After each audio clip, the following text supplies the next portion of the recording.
Eh bien, bonjour à toutes, bonjour à tous. Alors, aujourd'hui, j'avais envie de partager avec vous une recette que chez nous, on adore. Et vu le temps qu'il y a dehors en ce moment, c'est la recette idéale.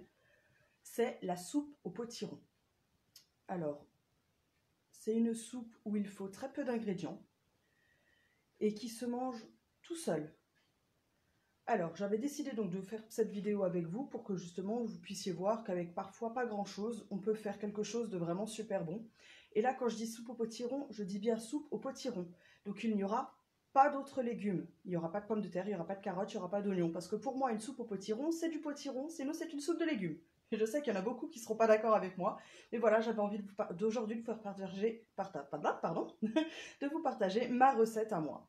Donc, je vais essayer de tourner la caméra, voir si j'y arrive, et puis donc vous montrer tout simplement comment faire. Vous verrez qu'en, allez, on va dire 10 minutes en temps normal, là ça va prendre moins de temps parce que j'ai déjà pré-coupé le potiron, mais en 10 minutes, vous avez une soupe qui est prête à cuire et que vous pourrez déguster au bout d'une demi-heure.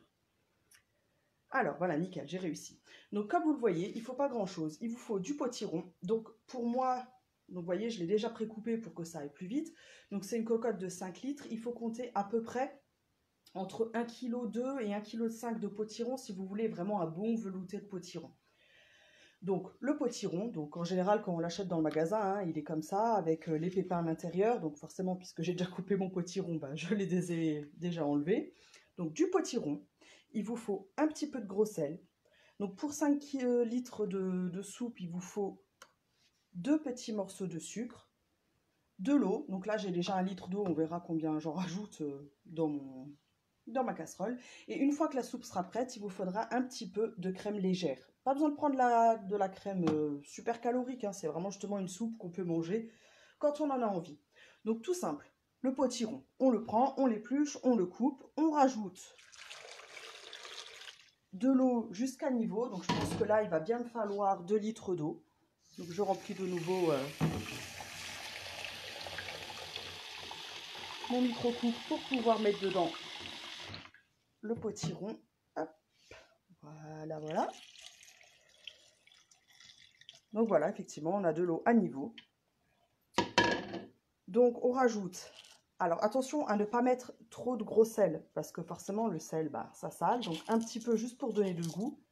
Parce que vaut mieux pouvoir en rajouter après dans la soupe, si on voit que ça manque de sel, que d'en avoir mis trop, parce qu'une fois qu'il y en a trop, c'est foutu. Donc on rajoute les 2 petits morceaux de sucre. Et là, tout simplement, moi, je viens fermer ma cocotte et je mets à cuire. Donc moi, j'ai l'avantage d'avoir une cocotte, mais après, ça marche très bien en casserole. Hein. Donc le seul truc, c'est que la cuisson est un tout petit peu plus longue. Donc voilà, là, d'ici 20 minutes, ma soupe sera prête et mes enfants seront heureux à midi de pouvoir avoir une bonne soupe au potiron, puisque comme je le disais, bah, c'est la soupe préférée chez nous. Donc, je reviens vers moi, voilà. Donc voilà, donc une fois que votre soupe est cuite, comme je disais, il ne restera plus qu'à rajouter un petit peu de crème liquide. Alors, pas besoin de mettre la brique entière, hein, un petit peu, ou alors vous avez le choix, ou vous en mettez directement dans la soupe, ou vous en mettez un petit peu directement dans votre bol. Après, ce qui est encore génial dans cette soupe, c'est de pouvoir y ajouter un petit peu si vous avez de la ciboulette fraîche. Alors là, c'est juste une tuerie après ça.